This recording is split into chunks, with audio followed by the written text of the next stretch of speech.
You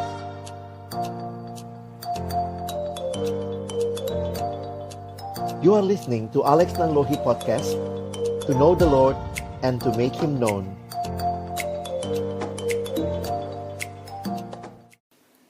Mari kita berdoa sebelum kita bersama-sama membaca merenungkan firman Tuhan. Bapa di dalam surga, kami bersyukur, berterima kasih karena Tuhan yang memberikan kesempatan bagi kami untuk berdoa dan juga bersama-sama menaikkan pujian kepadamu. Dan tiba juga waktunya bagi kami untuk membuka firman-Mu ya Tuhan. Kami mohon ketika kami membuka firman-Mu, bukalah juga hati kami. Jadikanlah hati kami seperti tanah yang baik, supaya ketika benih firman-Mu ditaburkan boleh sungguh-sungguh berakar, bertumbuh, dan juga berbuah nyata di dalam hidup kami. Berkati hamba-Mu yang menyampaikan, setiap kami yang mendengar. Tuhan, tolonglah kami semua, agar kami bukan hanya jadi pendengar firman yang setia, tapi mampukan dengan kuat kuasa pertolongan dari Roh-Mu yang kudus, kami dimampukan menjadi pelaku-pelaku firman-Mu di dalam hidup kami, di dalam masa muda kami. Bersabdalah ya Tuhan, kami anak-anak-Mu sedia mendengarnya dalam satu nama yang kudus, nama yang berkuasa, nama Tuhan kami Yesus Kristus. Kami menyerahkan pemberitaan firman-Mu. Amin. Shalom, selamat malam teman-teman sekalian. Bersyukur buat kesempatan untuk kita kembali boleh belajar bersama dari kebenaran firman Tuhan yang hari ini dalam tema kabar baik untuk seluruh bangsa. Nah, saya akan share screen dan ada presentasi PowerPoint yang saya siapkan. Nanti di bagian selanjutnya ada kesempatan ya, kita nanti juga bisa tanya jawab ya. Saya berharap juga bisa menolong teman-teman secara khusus melihat apa yang saat ini juga menjadi pergumulan kita ya. Saya share dari akun saya, Alex Nanlohi yang satu lagi gitu ya. Jadi kalau bilang, kok nggak kelihatan slide-nya, kalian harus buka yang satu lagi ya. Baik, ya berharap ini tidak terlalu lag gitu ya. Saya minta kita sama-sama coba berpikir sebentar. Kalau ditanya ya tentang penginjilan, ya saya bicara penginjilan malam hari ini.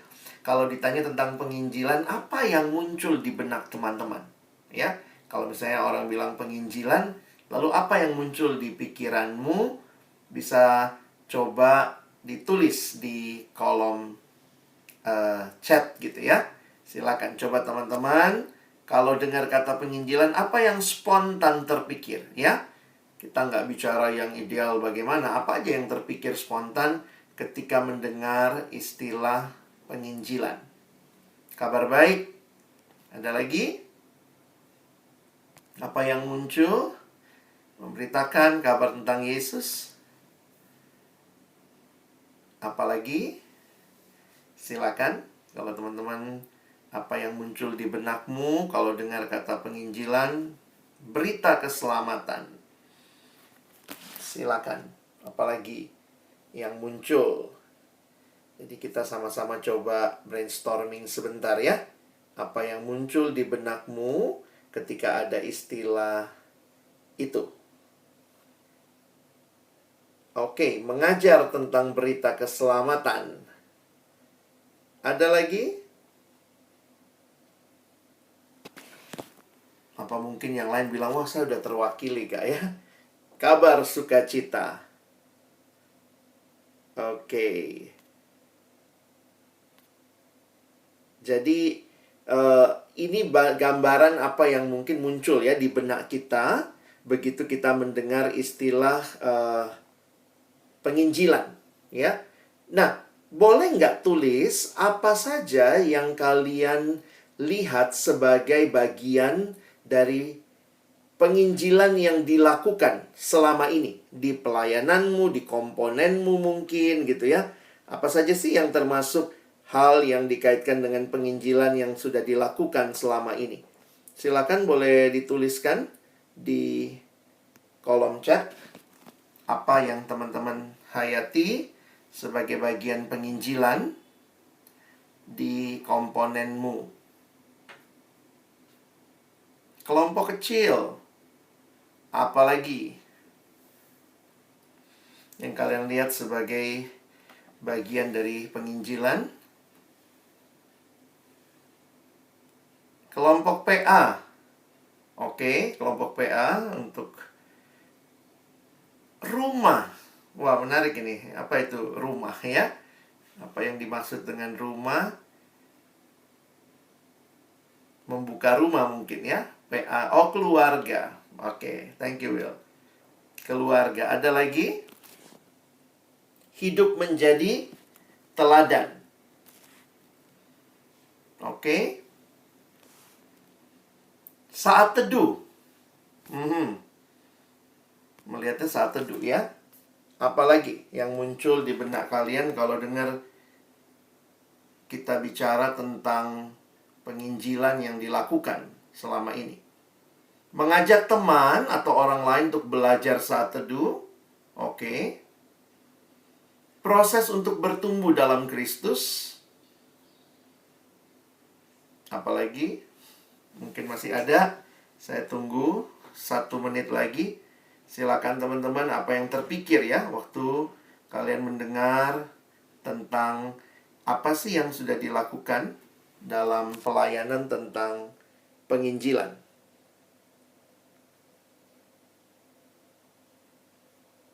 Apakah masih ada? Oh, PMB, penerimaan mahasiswa baru ya. Masih ada apa sekarang? Apa Bina Akrab kah? Atau retret kah? Atau apa mungkin itu juga muncul gitu ya dalam pemahaman teman-teman waktu bicara tentang penginjilan. Oke. Baik. Saya coba, tadi share screen saya nggak berhasil tadi ya. Saya coba lagi ya. Oke. Semoga ini sudah bisa.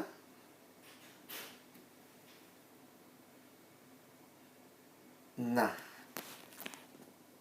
Oke, saya berharap teman-teman bisa memperhatikan. Jadi kita bisa belajar bersama. Maaf kalau ternyata agak sulit ya di sini. Harusnya sudah berganti slide ya. Oke, kalau tidak saya coba bagikan hanya slide umumnya saja. Kita akan bicara lebih jauh lagi penginjilan sebagai gaya hidup ya. Sebagai satu lifestyle yang kita rindukan menjadi bagian dari kehidupan kita. Nah, saya akan membagi beberapa hal dalam pemahaman buat kita pahami malam hari ini. Yang pertama kita bicara lebih dahulu tentang memahami pemberita Injil.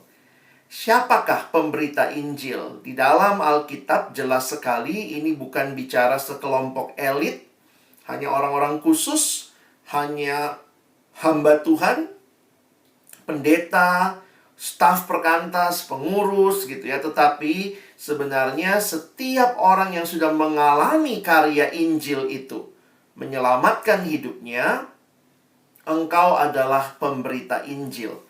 Dan ini bukan hanya bicara tentang sebuah metode, tentang sebuah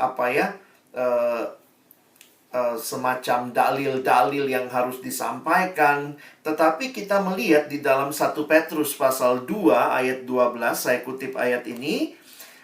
Petrus berkata, milikilah cara hidup yang baik di tengah-tengah bangsa-bangsa bukan Yahudi.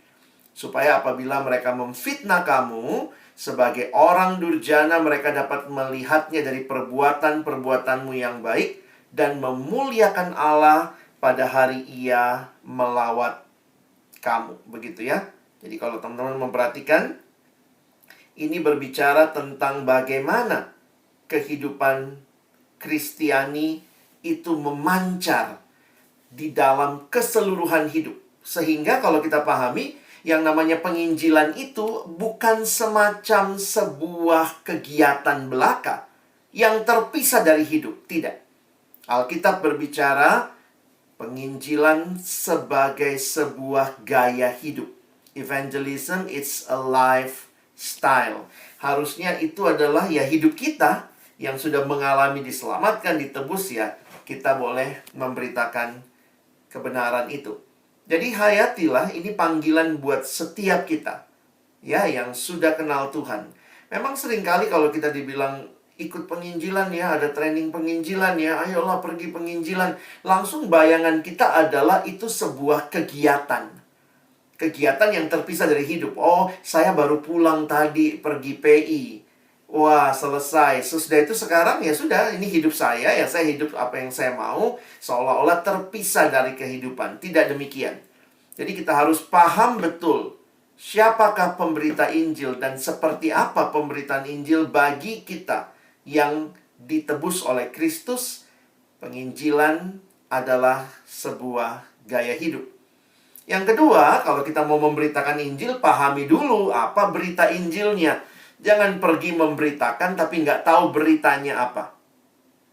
Paulus mengutip, men-summary begitu ya. Tentu ada banyak hal ya kalau kita melihat berita Injil bagaimana dipresentasikan di seluruh Alkitab. Tetapi saya mengutip apa yang Paulus katakan di 1 Korintus 15. 1 Korintus 15, teman-teman coba perhatikan ya bagaimana Paulus mencoba memberikan summary, kesimpulan dari Injil yang dia beritakan. Ayat 3 sampai ayat yang kelima. 1 Korintus 15 ayat 3 sampai ayat yang kelima.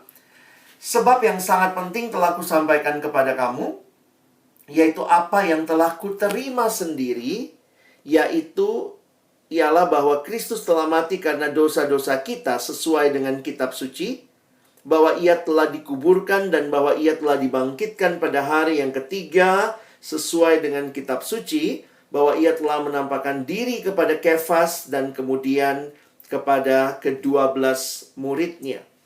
Jadi kalau teman-teman memperhatikan, tentu ya, Injil itu sebagaimana yang kita pahami, fokusnya, pusatnya adalah Kristus. Tetapi tentunya ya, dalam waktu yang terbatas, ya kita kan rindu menyampaikan seluruhnya. Tetapi kalau kita sedang berhadapan dengan orang tertentu dan kita ingin memberitakan Injil dalam hal yang sederhana, yang singkat, maka kita nggak fokus kepada semua hal ya. Kita nggak, ya seringkali memang kita nggak fokus bicara kelahiran Yesusnya, kita nggak bicara penyunatan Yesusnya, kita nggak bicara bagaimana Yesus digoda roh jahat. Tapi kita fokus kepada yang Paulus bilang tadi ya, coba lihat. Kematian, kebangkitan Kristus. Ini peristiwa yang sangat membedakan Yesus dengan semua pendiri agama yang lain. Dan karena itu saya juga perhatikan di dalam berbagai metode penginjilan, maka fokus utamanya kepada apa yang Yesus lakukan, yaitu kematian dan kebangkitannya. Jadi makanya kalau kalian perhatikan, berita Injil biasanya dalam konteks yang luas itu dikatakan adalah Allah melalui kematian dan kebangkitan Kristus membaharui manusia berdosa dan seluruh ciptaan agar diperdamaikan dengan Allah dan dapat hidup bersama Allah dalam langit yang baru dan bumi yang baru. Jadi bukan hanya sekarang Injil itu dialami, bukan juga hanya masa lalu ya, Yesus mati bagi kita, dia telah mati bagi kita, tetapi perhatikan bahwa juga mencakup kepada pengharapan yang kekal tentang kedatangan Kristus kali yang kedua yang akan menyempurnakan segala sesuatu. Kita bisa hidup bersama Allah selama-lamanya di dalam langit baru dan bumi yang baru. Inilah berita Injil, kabar sukacita. Ketika manusia di dalam dosa tidak ada pengharapan, maka berita ini menjadi berita yang membawa pengharapan dan kelegaan. Ya. Nah, jadi teman-teman, kita sudah memahami pemberitanya, kita memahami apa beritanya, intinya apa. Nah, saya mau masuk sekarang yang mungkin saya agak lebih lama di sini ya. Memahami penerimanya. Ya, tentu ya, namanya kita memberitakan Injil, siapa yang akan terima? Khususnya bagi kita dalam pelayanan kaum intelektual, memang betul hari ini tema kita bagi seluruh bangsa. Kita bicara juga bagaimana kita berdoa untuk penginjilan di berbagai tempat yang lain. Tetapi yang di hadapan mata kita, khususnya dalam pelayanan perkantas yang Tuhan hadirkan adalah kaum intelektual, siswa, mahasiswa, dan alumni. Dan diskusi yang akhir-akhir ini, juga beberapa tahun terakhir sebenarnya terus didiskusikan, adalah tentang perubahan generasi. Nah, saya nanti ingin mengajak kita memperhatikan kenapa ini jadi penting ya. Saya memberi judul, kita perlu mengasihi dan juga merangkul generasi ini. Loving and embracing this generation. Kenapa? Kita tidak bisa tutup mata. Berita Injil itu tidak berubah.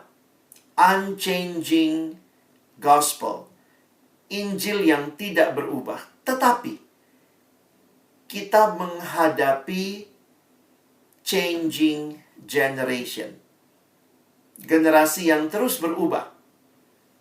Apanya yang berubah? Bagaimana perubahannya? Apakah juga itu membawa perubahan buat kita terhadap berita Injilnya? Nah, saya pikir tidak. Berita Injilnya tidak berubah. Tetap Yesus Kristus menyelamatkan manusia dari dosa.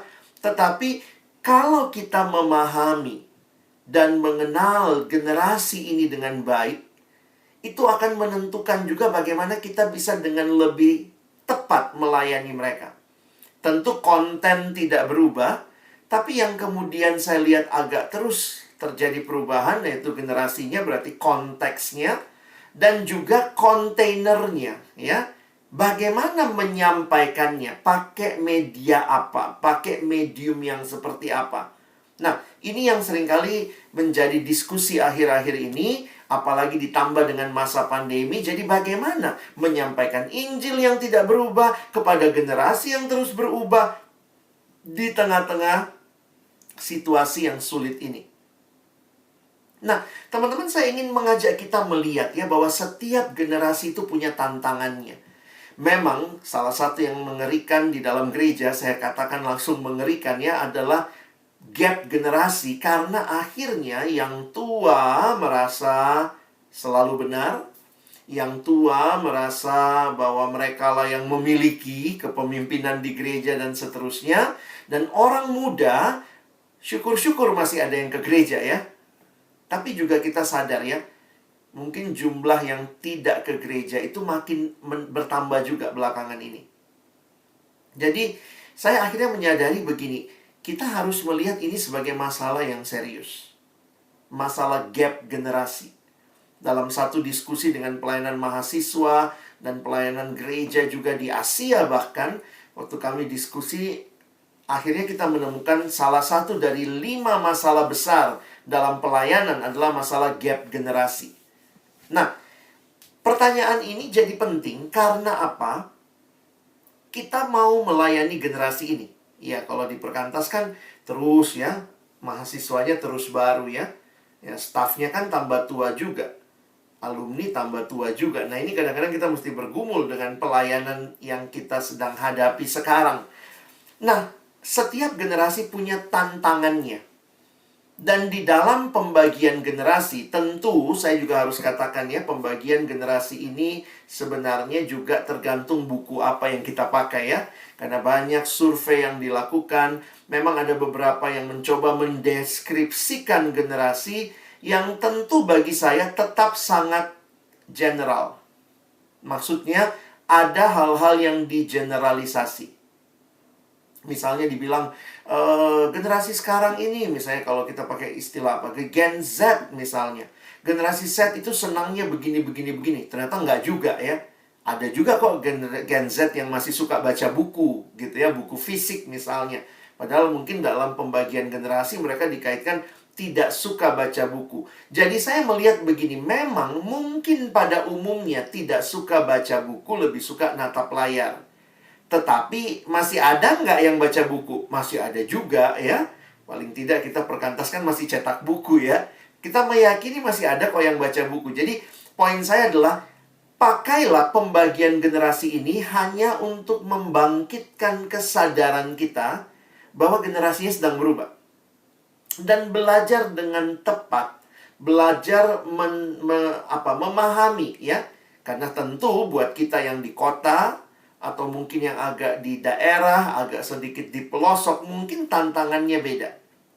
Ketika yang satu berkaitan dengan internet yang sulit, yang satu mungkin internetnya baik banget begitu. Itu pun bagi saya juga ternyata masih ada pergumulan-pergumulan seperti itu.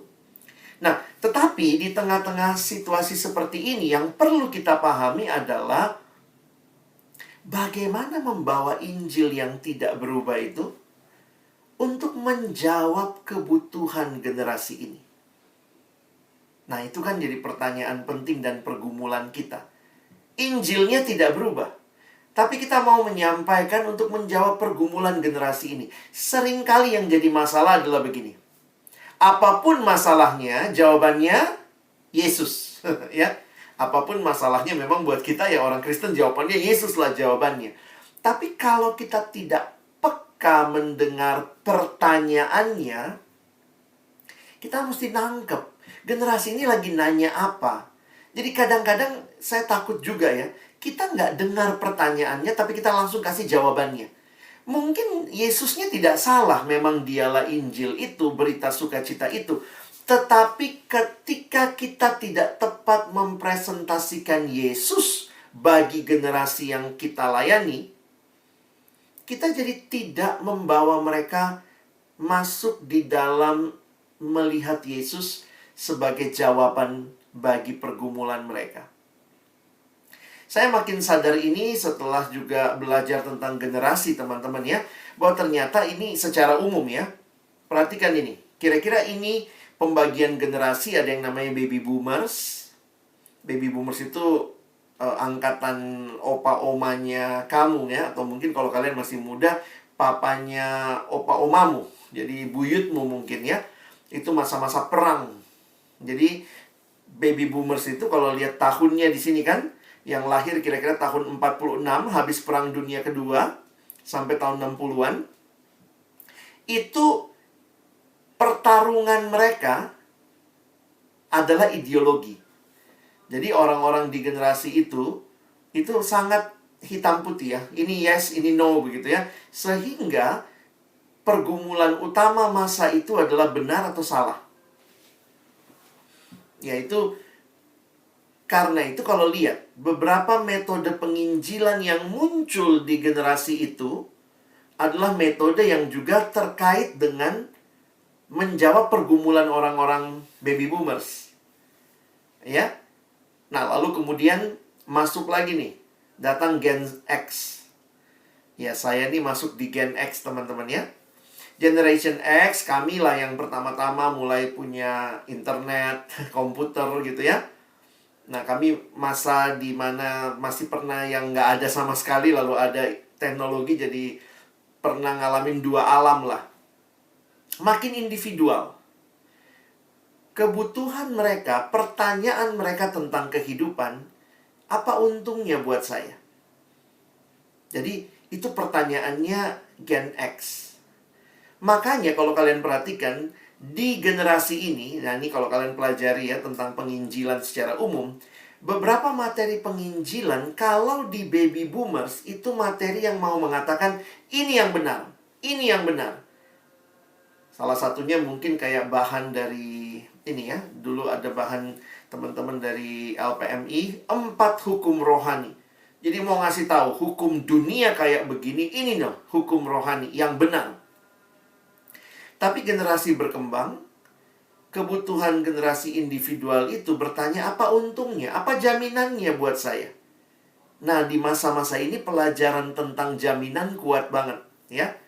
Kayak saya nih generasi yang dibesarkan dengan pelajaran tentang jaminan. Allah menjamin hidup kita ya. Karena memang pertanyaan generasinya adalah apa jaminannya, apa untungnya buat saya. Masuk Gen Y. Nah, ini sebagian kalian kali ya, atau mungkin bahkan yang lebih tua lah.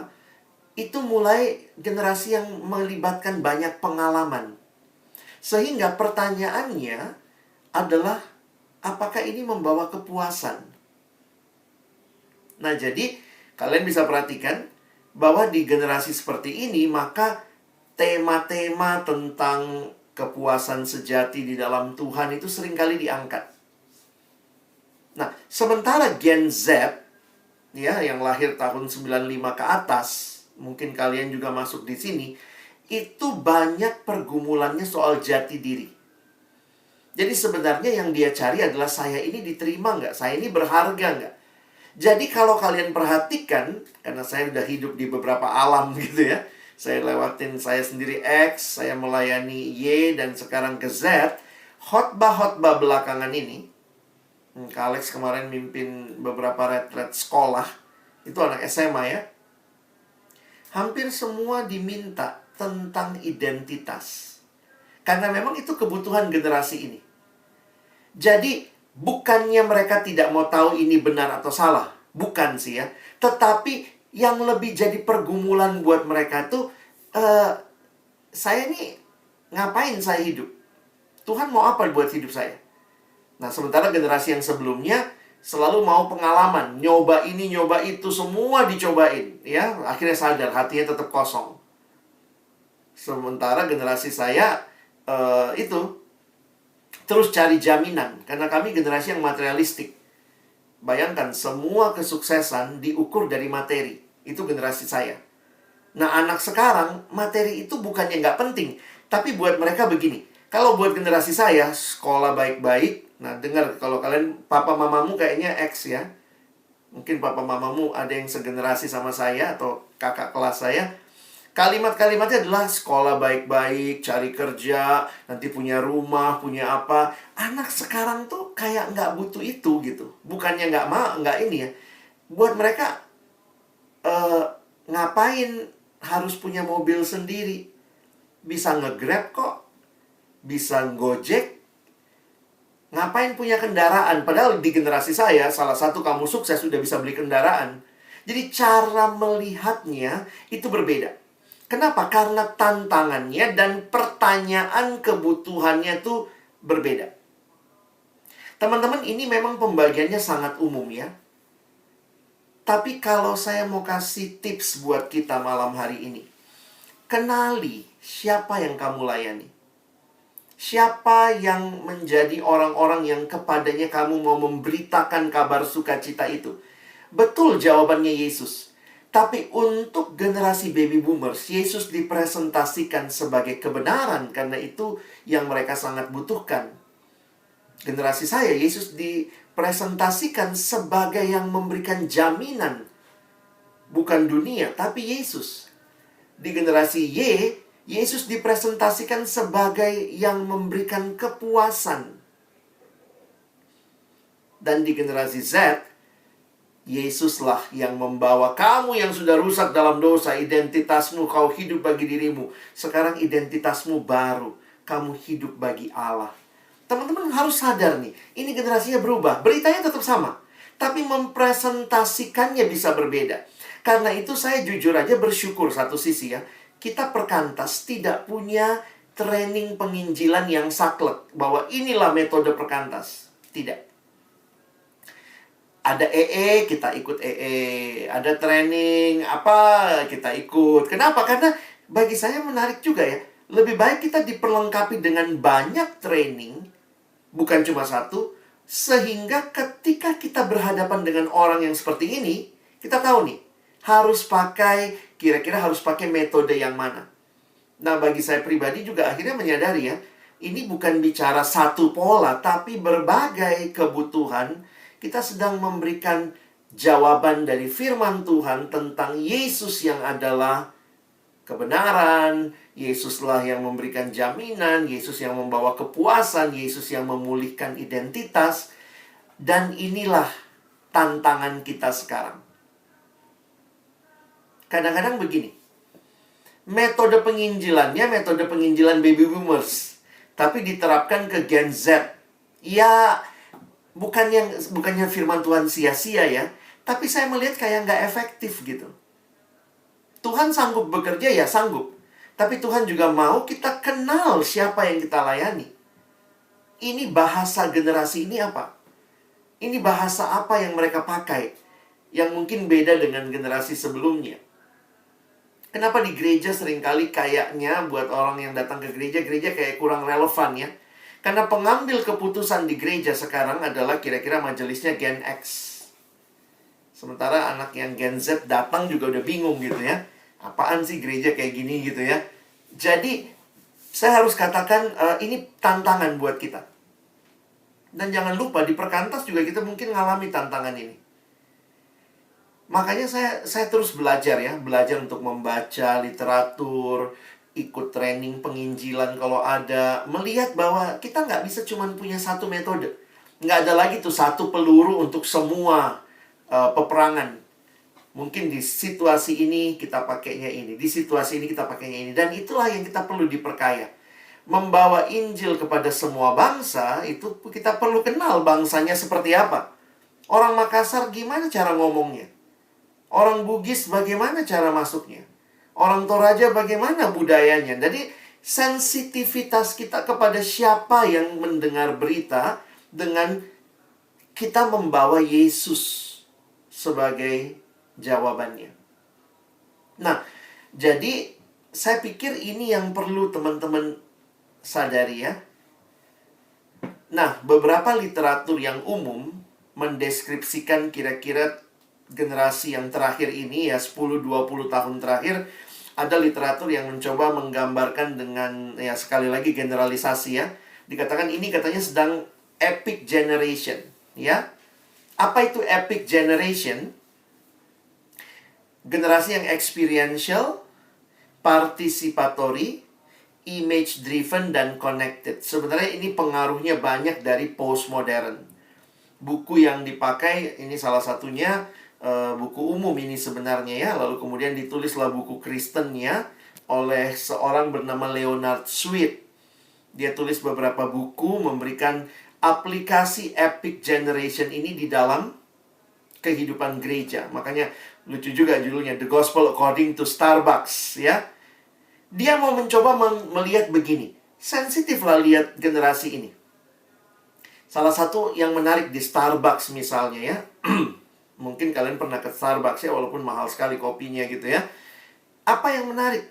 Misalnya, di situ orang itu diperlakukan sebagai individu kan?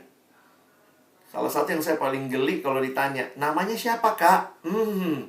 Mesti kasih nama kita kan. Kadang-kadang malas juga pakai nama samaran gitu. Tapi sebenarnya maunya apa? Maunya mau menyatakan ini personal. Banyak yang beli kopi, tapi kamu spesial. Apalagi nanti kalau nama kita dipanggil ya, Alex gitu ya. Wah, kita datang ke depan satu Starbucks balik, oh itu si Alex gitu ya. Ada hal-hal yang culturally dibentuk dalam postmodern culture dengan epic generation ini ya. Nah, perhatikan nih. Saya melihat epic generation ini terlihat sangat jelas sebenarnya di dalam media massa. Atau mungkin lebih spesifik sosial media. Teman-teman jujur aja kalau perhatikan sosial media itu orang-orang media lah ya, karena saya dulu kuliahnya komunikasi. Kami orang-orang media itu, orang-orang yang belajar komunikasi, media, iklan, kita itu harus tahu perilaku yang dimiliki oleh objek kita atau consumer kita, orang yang menggunakan ya. Dan kemudian itu jadi culture yang dibentuk. Nah, ini beberapa hal yang saya perhatikan. Misalnya ya, saya pakai Instagram dari tahun berapa lah ya. Zaman dulu tuh Instagram cuman ada posting foto. Fotonya juga cuman satu. Dan tombol like. That's all. Itu Instagram zaman itu. Terus berkembang. Instagram kemudian bisa nge-like. Lalu kemudian bisa nulis di bawahnya. Ada statusnya, ada tulisannya. Terus kemudian fotonya nambah. Bisa di-swipe ke kanan, ke kiri ya. Terus ada maksimal fotonya. Terus kemudian sebenarnya habis foto, waktu itu foto still, lalu muncul bisa masuk video. Jadi teman-teman coba perhatikan ya. Apa sih sebenarnya kenapa orang bisa lama bersosial media, khususnya generasi sekarang? Kalian kalau bilang generasi sekarang juga mungkin bingung ya. Kamu lah itu ya. Kamu generasi sekarang melayani generasi sekarang. Apa yang kamu suka dari sosial mediamu? Karena di dalamnya kamu dapat experience. Kamu kayak masuk hidupnya di situ. Lihat salah satunya dengan cara apa kita tuh diajak terlibat. Jadi karena apa ya? Itu bukan cuma barang yang kemudian ya saya nggak ada hubungannya, tapi sosial media itu membuat kita masuk immersion living. Kita kayak masuk di dalamnya. Saya nggak tahu nih kalau kita survei siapa yang begitu bangun pagi ngecek HP atau siapa yang tidur malam sama HP-nya. Ya itu generasimu lah ya. Kita tidurnya kadang nggak sama guling tapi sama HP. HP dekat sekali dengan kita misalnya ya. Jadi itu menjadi satu bagian pengalaman. Lalu participatory, tahu-tahu kemudian ada story, ya. Ada story terus bisa ngetek lagi. Kita tuh seneng dijadiin orang yang ini ya, terlibat. Karena mau berpartisipasi, makanya si Instagram bikin lagi tuh, ask me a question, tanyain aku pertanyaan. Karena agak-agak lucu juga gitu ya. Dalam hidup sehari-hari malas juga kita ditanya. Tapi kemudian kita bisa menanyakan pertanyaan, orang bisa ngisi. Dan itu kalau kita bikin survei begitu, ada juga tuh yang ngisi. Kenapa? Dia ingin terlibat. Saya juga content provider. Saya juga memberikan masukan terhadap isinya. Lalu image driven. Makanya muncul story. Story, metafor ya. Itu dalam dunia yang umum ya, tetapi di dalam sosial media misalnya ketika semuanya menggunakan stiker. Jangan kau pikir stiker itu nambah sehari banyak tuh. Kenapa? Semua ekspresi yang dulu kita tulis 2-3 kata itu cukup satu stiker. Ya. Saya kesel banget 3 kata. Saya kesel banget. Cari aja yang emoji lagi marah banget gitu ya, terus berasap-asap. Dulu 3 kata kita mesti tulis, beberapa karakter. Sekarang 1 emoji cukup. Ini generasi image, mengekspresikan perasaannya dengan image. Lebih senang lihat video, makanya YouTube itu tinggi banget ininya ya, konsumsinya dibanding baca. Nah itu juga saya jadi berpikir gitu. Kalau kita kelompok kecil mengukur kerohanian orang dari berapa banyak dia baca buku rohani, gimana nih? Untuk generasi ini nanti kita bilang, semua nggak dewasa karena nggak baca buku rohani. Nah, saya lagi mikir juga bagaimana kita bisa mengukur, mungkin dia nggak baca buku rohani, tapi dia baca artikel rohani. Jadi, mungkin bukan berapa halaman, tetapi berapa swipe yang kamu baca gitu ya. Itu hal-hal yang saya pikir kita mesti sensitif untuk melihat dan jangan menjudge. Ini generasi yang nggak bertumbuh, nggak baca. Pertanyaannya adalah mereka dekat sama sosial media. Kenapa? Karena di situ mereka bisa, semua dirinya bisa diekspresikan di situ. Nah, termasuk juga connected. EPIC ya, epic ya. Connected. Di sini kita melihat dia memang individu, tapi dia ada dalam komunitas. Karena itu kayak Instagram dia punya tombol atau dia punya fitur untuk bisa nge-tag temen. Jangan lupa tag aku ya. Jadi cukup 1 yang foto. Nanti udahlah ya, masukkan ya. Kamu tag. Dulu cuman begitu, tag. Tiba-tiba sekarang yang di tag itu, kalau nama kita di tag, kita bisa repost. Jadi saya coba pelajari kenapa semua ini ya. Karena ini sedang menjadi sebuah budaya epic di mana teman-teman dan saya terlibat. Dan kalau kita perhatikan sebenarnya begini. Jadi di Alkitab itu polanya yang mana, Kak? Mungkin kamu tanya, yang di Alkitab yang mana? Apakah di Alkitab itu menjawab kebutuhannya baby boomers? Menjawab kebutuhannya Gen X kah? Gen Y kah?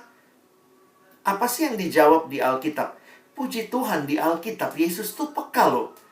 Dia datang ke perempuan berdosa caranya begini. Dia datang kepada orang yang pemungut cukai caranya begini. Yesus sangat peka sehingga kita bisa belajar dari Alkitab. Semua gaya presentasi Injil itu ada di Alkitab. Nanti kalian lanjutkan lagi dalam hidup Paulus misalnya. Paulus di Athena, gimana dia presentasi Injil? Dia nggak mulai sama manusia berdosa, butuh anugerah Allah. Kan kalau kita PI-nya suka begitu ya. Karena kita biasanya PI-nya sama siapa? Rata-rata yang kita PI itu orang yang sudah Kristen tapi nominal kan. Yang masuk kampus, masuk sekolah, kebaktian, anak Kristen. Kita jadiin adik PA kita. Yang kita jadiin adik PA udah Kristen kan. Makanya kadang-kadang kita langsung ngomong, manusia berdosa, butuh anugerah Allah. Tapi Paulus kepada orang yang tidak kenal Yesus sama sekali, nggak pernah baca Alkitab, dia harus bicara dari mana? Di dalam konteks Athena. Kisah Rasul 17, dia harus bicara dari hal yang mereka mengerti. Oh, ternyata di agama mereka juga percaya ada pencipta. Maka Paulus mulai dari ada Allah yang mencipta. Jadi, teman-teman kita mesti sensitif melihat nih, ya. Dan Yesus juga melakukan epic culture kalau kita pikir-pikir ya. Dalam bukunya Leonard Sweet tulis begini. Yesus mengundang muridnya masuk ke dalam pengalaman experiential ya. Jesus invited his disciple into experiences. Yesus tidak hanya datang masuk kelas ya, nanti belajar Alkitab pulang. Yesus hidup bersama, itu experience. Gimana sabar? Dia nggak ajarin. Sabar adalah, tulis semua ya. Sabar dalam teorinya adalah ini. Lihat ayatnya di sini, di sini, di sini. Selesai. Mereka berjalan bersama Yesus dan melihat kesabarannya. Jesus invite his disciples into experiences. Lalu, he let them make decisions and take ownership in ministry. Mereka dijadikan bagian yang memiliki pelayanan itu. Jadi mereka bukan cuma orang yang jadi objek pelayanan. Oh, kamu pengurus ya. Ya udah kamu pengurus anak bawang, enggak. Tapi Yesus ini bukan pelayanannya Yesus lalu dia dibantu oleh mereka. Konsepnya bukan begitu. Ini adalah pelayanan mereka semua. Jadi participatory. He constantly used imagery to convey kingdom realities. Yesus kalau ngajar gitu ya. Kerajaan Allah itu seumpama seorang yang mau pergi, lalu kemudian dia menitipkan pada hamba-hambanya. Selalu pakai gambaran, pakai story. Yesus nggak bilang, kerajaan Allah adalah kerajaan di mana akulah rajanya. Yesus menjelaskan dengan image. He constantly use imagery to convey kingdom realities. And he allowed even frustrating connection and dialogue between the disciples. Jadi, dia mengkoneksi mereka. Bahkan dalam diskusi-diskusi yang agak frustasi nampaknya ya. Untuk membuat mereka terhubung satu sama lain. Jadi teman-teman, apa yang kita pelajari dari hal ini? Kamu mesti kenal. Kamu lagi PI ke siapa, sehingga metodenya itu nggak ada satu yang berlaku untuk semua. Jujur aja, saya melihat ya EE berguna, tapi mungkin EE pendekatannya sangat modern. Karena kalau kita pakai EE misalnya ya, beberapa teman mungkin sudah ikut training EE, saya juga ikut training gitu ya. Saya pernah memberikan training, saya ngajar di STT juga ngajar mata kuliah penginjilan. Saya ajarin mereka EE, tapi saya harus katakan EE bukan segalanya. Karena waktu EE juga menarik, kita yang banyak ngomong orangnya diem. Dengar ya, dengar ya. Sementara ini generasi sudah berubah. Ini generasi yang mau berpartisipasi. Kadang-kadang waktu kita memberitakan Injil, mereka nggak tanya, itu benar atau salah? Bukan. Oke, saya yakin sih Yesus itu benar, pernah hidup, dia juru selamat. Tapi apa gunanya buat hidup saya? Itu kan kepercayaanmu. Jadi kadang-kadang pertanyaan mereka bukan masalah benar salah. Tapi apa gunanya buat saya? Atau mungkin mereka bilang gini, betul saya udah terima Yesus, tapi kenapa ya saya masih nggak puas dengan hidup dalam Tuhan? Nah, bagaimana kita mempresentasikan Yesus yang kita bisa ajak mereka lihat lebih dalam? Jadi jujur aja kalau kita cuma tahu satu metode, saya takutnya malah adalah orang sakit kepala kamu kasih obat sakit perut. Betul itu namanya obat, tapi beda fungsi ya. Karena tidak tepat menyampaikannya. Oke? Nah, karena itu saya ingin masuk bagian terakhir, bagaimana kita memahami proses penginjilan. Saya melihat di tengah-tengah pandemi sekalipun, harusnya penginjilan tetap kita lakukan. Tapi prosesnya seperti apa? Apa prinsip-prinsipnya? Mari belajar dari Yesus, ya. memahami proses penginjilan di dalam Injil Lukas. Lukas pasal 5 ayat 27 sampai 32. Saya hanya akan baca, nanti kita coba lihat beberapa prinsipnya ya. Teman-teman bisa perhatikan, kemudian ketika Yesus pergi keluar, ia melihat seorang pemungut cukai yang bernama Lewi sedang duduk di rumah cukai. Yesus berkata kepadanya, "Ikutlah aku." Maka berdirilah Lewi dan meninggalkan segala sesuatu lalu mengikut dia. Dan Lewi mengadakan suatu perjamuan besar untuk dia di rumahnya.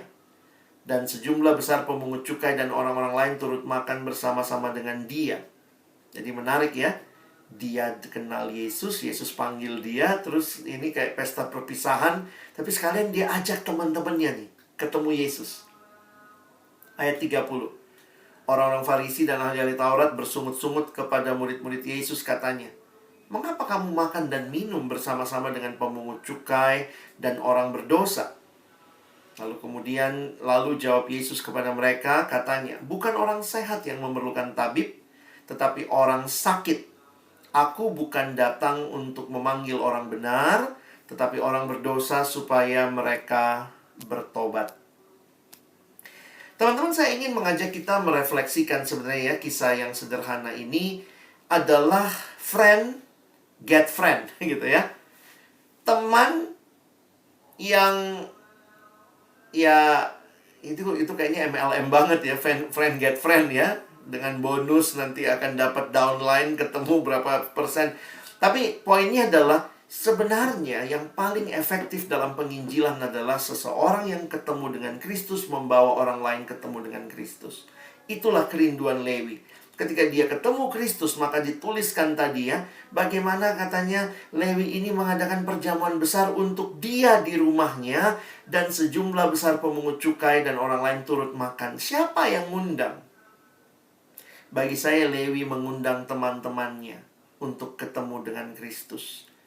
Jadi sebenarnya kalau kita bicara penginjilan, kadang-kadang kita ngertinya penginjilan itu hanya KKR, hanya ketika mahasiswa baru masuk kita berikan pengajaran atau tantang mereka terima Yesus, hanya kalau kita di kelompok PA. Tapi mari kita memaknainya lebih dasar lagi. Tidak ada penginjilan kepada seluruh bangsa tanpa lebih dahulu kamu dengan anugerah Allah punya beban buat orang-orang yang ada di sekitarmu. Ya. Dan ini jadi hal penting buat kita perhatikan. Apa yang Lewi lakukan? Ya ajak temannya ketemu Yesus. Nah, apa yang terjadi? Nah, saya harus katakan begini ya. Kita tidak bisa tutup mata. Penginjilan dan metode-metode penginjilan modern. Kak Alex pakai istilah metode penginjilan modern. Itu adalah metode yang banyak proposisinya. Apa itu proposisi? Proposisi itu kayak dalil-dalil kebenaran. Contohnya, Allah menciptakan manusia segambar dan serupa dengan Dia. Nah, itu dalil kan? Satu pernyataan kebenaran. Yang kedua, manusia jatuh dalam dosa. Itu kalau kita dilatih training penginjilan kan biasanya begitu ya. Yang ketiga, apa gitu. Yang keempat, jadi seperti itu. Misalnya menggunakan jembatan keledainya Amaki, anugerah manusia Allah Kristus iman. Jadi itu dalil-dalilnya. Nah, sehingga kita tuh terbiasa penginjilan itu adalah menyampaikan dalilnya. Karena itulah pola modern, kita sentuh otaknya. Kamu percaya nggak? Anugerah itu kayak orang memberikan kado loh. Lalu kemudian manusia berdosa yang menjadi penghalang antara Allah dengan manusia. Jadi sebenarnya seringkali di dalam penginjilan kita sedang menyampaikan dalil-dalil. Di dalam masa bagi orang-orang modern, baby boomers, generasi yang mungkin lebih ini ya, Gen X gitu ya. Y itu yang milenial, saya salah sebut tadi ya. Gen X misalnya, itu memang yang biasa mereka lakukan. Karena pola yang mereka biasa dengar, yaitu proposisi. Dalil-dalil kebenaran. Tetapi kepada generasi milenial khususnya, dan generasi yang Z, yang sudah lebih epic culture, metode penginjilan belakangan berubah kepada conversational evangelism. Menggunakan lebih banyak cerita dan lebih berproses pada lebih berfokus kepada proses ketimbang kepada hasil. Kalau di dalam model-model penginjilan sebelumnya itu selalu jangan lupa tantang. Terima Yesus nggak? Kalau kamu meninggal dunia malam ini, apakah kamu yakin kamu pasti bersama Yesus di surga? Jadi itu sebuah kebutuhan generasi itu yang mana ambil keputusan secepatnya. Di dalam generasi yang berikut ini, saya bukan mengatakan mereka tidak boleh ambil keputusan cepat, tetapi seringkali sebelum kita dengar pergumulan mereka, kita ajak mereka ngobrol, kita bicara dengan mereka, kita langsung masuk ke hal-hal yang, ayo sekarang putuskan. Itu nggak nolong, teman-teman. Tentu kita nggak bisa membatasi kuasa Tuhan, tetapi Tuhan juga kasih kita hikmat. Kenapa generasi ini makin sulit dijangkau? Karena mungkin mereka senang berpartisipasi, tapi semua metode PI adalah begini. Saya bicara, saya pemberita Injil, kau diam ya. Dengar ya. Itu juga yang terjadi di kelompok-kelompok pipa kita, kelompok PA kita. Bisa jadi juga pemimpinnya banyak ngomong. Dia terus jelaskan, oh Allah Yesus gitu segala macam. Adiknya diam kau, diam. Nanti terakhir aja jawab. Jadi kau mau terima apa tidak? Kita nggak pernah dengar pertanyaan mereka. Kita nggak pernah dengar kegelisahan mereka. Sehingga saya mengusulkan lah ya, supaya kita juga bisa melihat dengan lebih utuh. Penginjilan adalah sebuah proses. Di dalamnya tugas kita adalah memberitakan kebenaran. Soal dia percaya atau tidak, itu urusannya Roh Kudus dengan diri orang itu. Tetapi bagian kita adalah kita benar-benar memberitakannya dengan baik. Bayangkanlah ini sebagai sebuah perjalanan, ya. Evangelism is not a destination. Bahkan bukan juga sebuah target. Nah, itu kadang-kadang jujur aja kita di pelayanan gitu ya, ada target, nanti kita mesti tulis berapa targetnya, nanti dievaluasi. Pelayanan model seperti itu adalah pelayanan masih model modern ya, dimana seolah-olah kalau orang sudah lewati proses itu kayak pabrik. Kalau ada 10 mahasiswa baru masuk, minimal 80% terima Yesus. Jadi akhirnya kita tidak memberi ruang kepada orang yang masih ragu, yang mungkin dia juga dalam anugerah Tuhan banyak pertanyaan yang dia juga lagi bergumul, sehingga dia belum mencapai atau belum sampai kepada saya percaya pada Yesus sebagai Tuhan dan Juru Selamat. Jadi memang saya melihat di pelayanan kita di Perkantas juga masih banyak yang sangat modern pendekatannya ya. Jadi pendekatannya adalah target. Berapa yang bertobat? Setiap kali habis KKR, lihat berapa yang bertobat. Periksa, cek kartu komitmennya. Jadi kita mungkin tidak terlalu senang nemenin dia jalan. Kita cuman senang suruh dia datang acara, sesudah itu dia ambil komitmen. Puji Tuhan, tercapai program kita. Tapi mari kita belajar untuk berkomitmen menemani orang itu dalam perjalanan. Nah, kita bersyukur ada kelompok-kelompok PA, KTB ya, tapi kita mesti lebih serius gitu. Bahkan mungkin pergumulan dia akan bisa juga dilewati bersama. Jadi bisa jadi begini teman-teman ya, bisa jadi dia udah daftar kelompok kecil juga, ikut kelompok kecil, tapi sebenarnya dia belum beres dalam pemahaman keselamatan, apa yang dia pahami. Dan kalau dia mau berjalan bersama, kamu juga memberi diri berjalan bersama, ini jadi satu keindahan. Nah, jadi dalam berjalan bersama ini saya mengusulkan pendekatan cerita ya. Ini pendekatan yang kami pakai di IFES, di Perkantas International juga. Beberapa metode penginjilan yang ada kita tidak buang, silahkan dipakai kalau itu memang masih kontekstual. Tapi kita fokus kepada mari kita jadi teman perjalanan bagi orang-orang yang akan kita injili juga ya. Jadi kita mesti melihat tentang cerita di mana kita ada di situ. Jadi pendekatan ini sebenarnya kuncinya cuma di sini ya. Ada 3 cerita utama. Ya. Ada 3 cerita yang sedang overlapping. Ceritanya Allah, cerita saya, sama cerita orang lain. Nah, itu aja sebenarnya teorinya ya. Nah, bagi saya ini menarik. Belajarlah menuliskan ceritamu dan belajarlah menyaksikan ceritamu. Jadi, teman-teman bisa ya membuat ceritamu dulu. Makanya kalau kita training nih, kalau saya biasanya latih orang dalam training, semua yang ikut training harus bawa ceritanya. Bagaimana bikin ceritanya? Saya hanya tanya 3 hal ya. Tentu saya nggak mau tahu seluruh hidupmu ya. Nanti habis waktu kita ya. Tapi pertama, siapa kamu sebelum kamu kenal Yesus? Kapan kamu kenal Yesus? Dalam acara apa? Atau momentum apa? Atau siapa yang memperkenalkan kamu? Dan yang ketiga, bagaimana hidupmu setelah di dalam Kristus? Jadi setiap orang harus bisa mengemas ceritanya. Nah, itu kesaksian. Kalau di EE, itu namanya kesaksian pribadi. Jadi kita harus punya satu cerita yang adalah pengalaman hidup kita. Dengan siapa? Dengan Tuhan.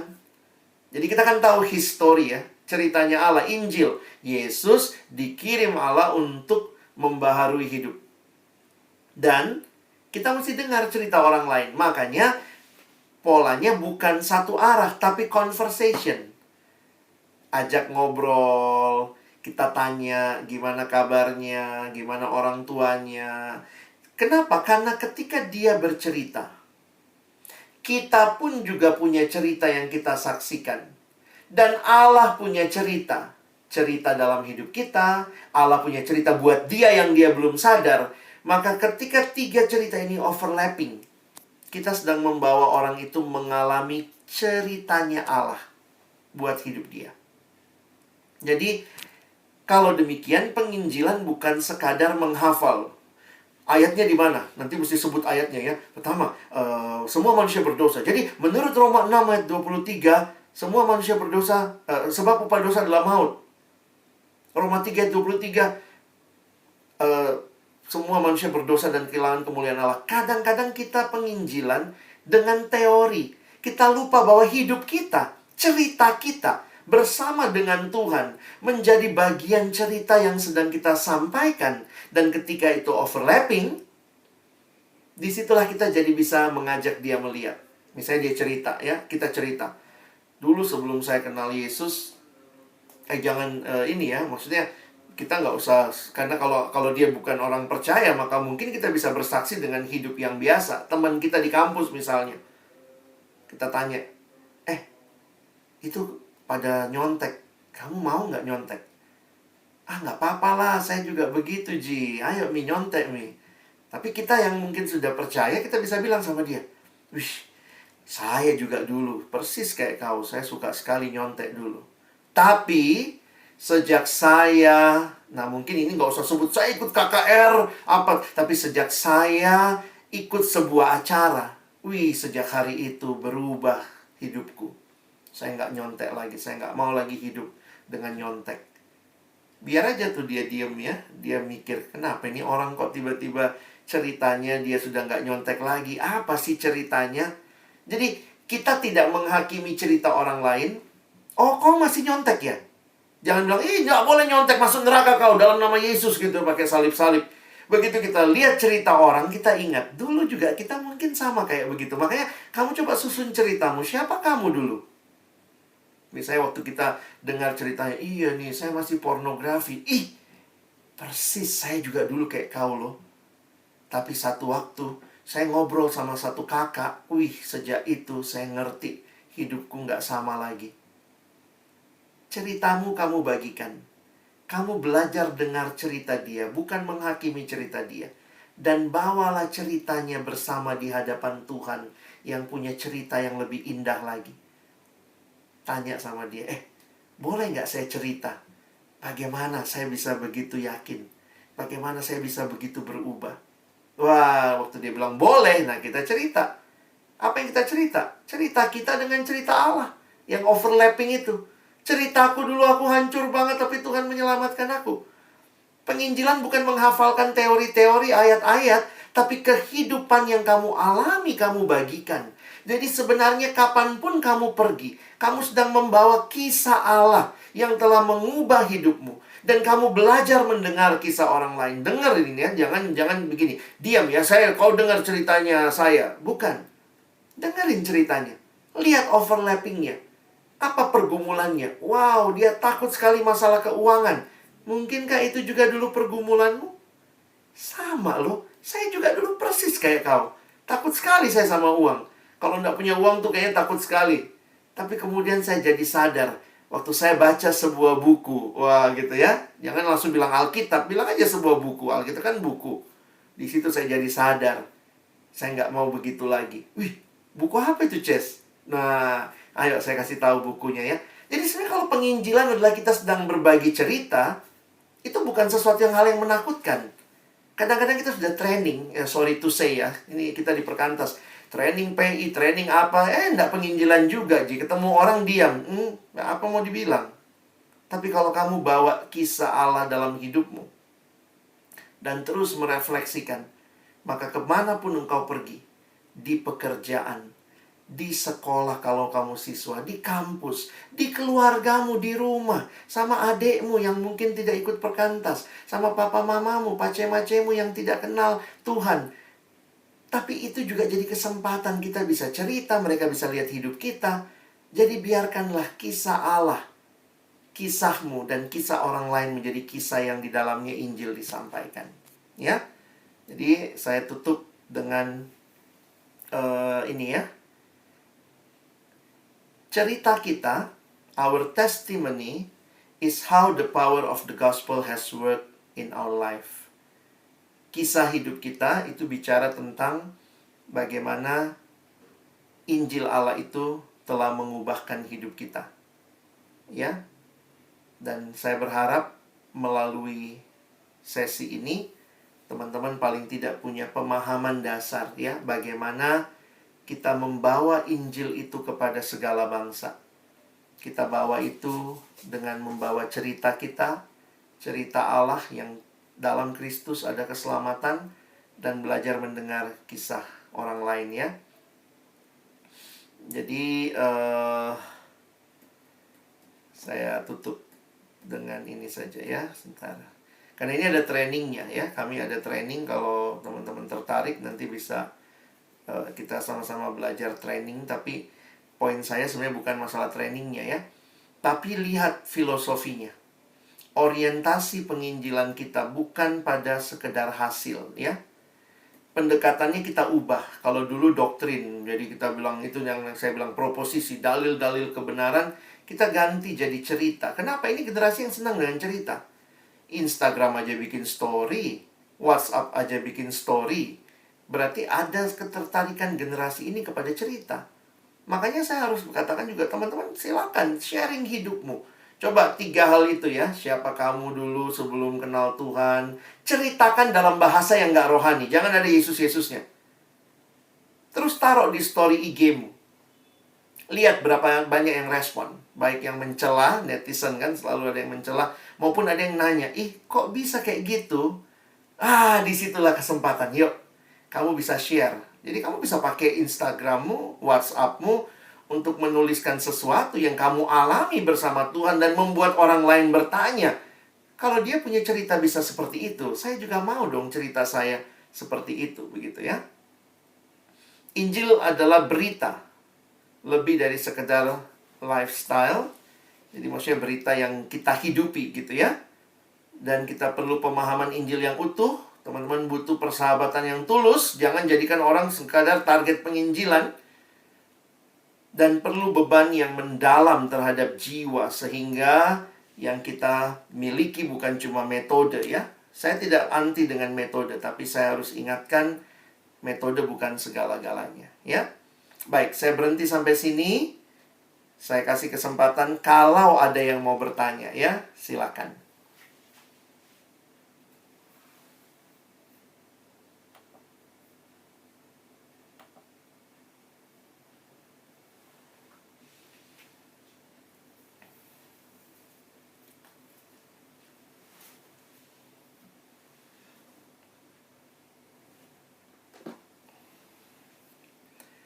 Saya bahasnya lebih banyak ke pribadi, karena saya melihatnya begini teman-teman ya.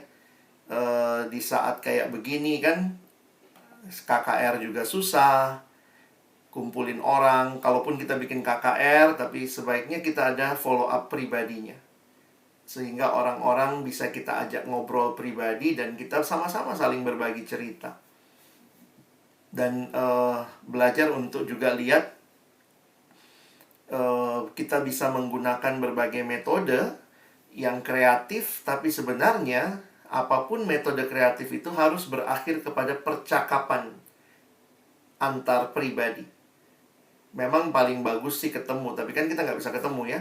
Jadi saya kadang pikir gini, kita mau kreatif-kreatif, tapi sebenarnya bukan berhenti di kreatifnya. Kamu bisa bikin status yang bagus sekali, tapi kan kemudian orang itu perlu ketemu atau perlu ngobrol dengan sang pembuat status. Makanya pakailah media sosialmu untuk membuat kamu akhirnya bisa chatting pribadi sama orang yang tertarik dengan statusmu. Karena di statusmu kamu dengan kreatif menuliskan kisahmu. Ya, paling tidak orang kasih reaction gitu ya. Nah, beberapa kali saya coba lakukan juga. Misalnya kalau ada video yang menarik ya, video-video singkat lah menarik tentang apa yang Don Haeng gitu ya. Bisa aja kamu kirim kepada satu orang yang kamu kenal. Kalau kamu mau penginjilan ke dia, kirim, bilang, atau kasih, Dek, atau saya punya video yang berkesan kemarin saya tonton, boleh nggak saya share sama kamu? Oh, kalau dia bilang boleh, kita share. Tapi kita bilang, nanti habis kau tonton, nanti kita coba sharing-sharing ya. Kau dapat apa waktu lihat video itu? Nggak apa-apa, kita lihat video kesepian mungkin. Ada teman yang kita lihat statusnya agak-agak gimana waktu pandemi ini. Ya, kita berikan.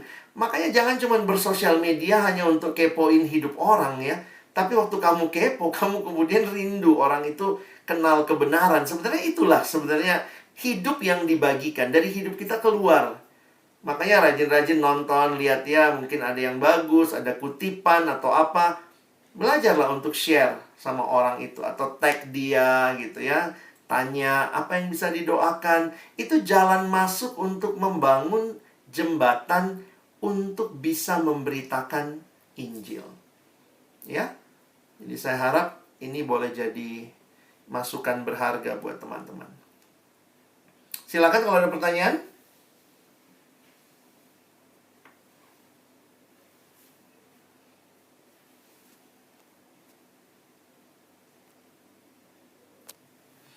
Jadi ingat, mulai dengan ceritamu dengan Tuhan. Kemaslah itu. Nah, kalau biasanya kami training suruh tulis ya. Saya minta tulis 1 lembar, bikin 3 paragraf. Siapa kamu sebelum kenal Yesus? Waktu kapan kamu kenal Yesus? Pengalamanmu seperti apa? Dan kemudian setelah kenal Yesus seperti apa? Dengan kamu menuliskan ceritamu, kamu jadi merefleksikan lagi hidupmu. Nah, sekarang dari ceritamu itu, nah sekarang kan karena masa online, coba ubah jadi status tanpa menyebut rohani, karena kan yang ada di IG-mu atau di WhatsApp-mu kan bukan cuma yang Kristen. Ceritalah ya, pengalaman hidupku yang dulu sangat kacau, sangat hancur, sampai akhirnya aku paham apa arti hidup dalam satu percakapan yang mendalam dengan seorang kakak yang peduli dengan hidupku. Wah, gitu ya. Dan sejak hari itu saya jadi sadar, saya nggak bisa hidup seperti ini terus. Teman-teman, ini ceritaku. Apa ceritamu? Bikin kolom di situ. Ajak orang, waktu dia cerita, kita ajak. Mungkin dia bilang, cerita kita overlapping ya. Saya juga ngalamin kayak gitu. Ada orang waktu lihat status kita, ada teman yang bersaksi ya. Dia waktu lihat status orang lain, akhirnya dia jadi nggak mau bunuh diri. Padahal udah mau bunuh diri tuh. Tapi gara-gara lihat status, wow, ada orang yang kayak saya, tapi dia punya hidup yang berpengharapan. Saya nggak mau bunuh diri gitu. Dan akhirnya dari percakapan itu, lanjutkan. Tanya apa yang bisa didoakan. Jadi penginjilan itu bukan, jangan berpikir kumpulin orang, bikin KKR, undang pembicara. Bukan hanya itu. Sangat-sangat mungkin situasi seperti ini, sangat mungkin dengan teknologi. Sekali lagi ingat, teknologi itu sangat epic ya. Dan orang dibaca kebutuhannya. Kebutuhan untuk cerita, kebutuhan. Jadi yang banyak statusnya itu mungkin lagi kesepian ya, sorry to say ya. Ya mungkin kalau dia banyak cerita juga curhat ya, berarti kan dia sedang butuh didengarkan. Dia nggak tahu mau cerita sama siapa, cerita sama tembok gitu ya. Nah di tembok itu ternyata ada seorang yang memperhatikan. Kasih reaction. Sekarang story IG sudah bisa ada reactionnya. Kasih reaction. PM dia, private message, bilang, thank you sharingmu. Aku nggak tahu pergumulanmu apa, tapi aku doakan kamu. Wah, waktu itu bilang, wah thank you ya. Tanya lagi besoknya, bisa nggak saya doain? Boleh tahu nggak apa pergumulanmu? Keponya mulai jalannya, bangun lagi relasi. Tanya lagi, minggu depan gimana? Saya udah doain, apa jawaban Tuhan? Dari situ kita bangun percakapan, kita kirim ayat. Jadi pelan-pelan semua itu bisa terjadi. Saya cerita begini teman-teman karena ini terjadi ya. Ya mungkin nggak usah ini ya, jangan, ini nggak direkam ya.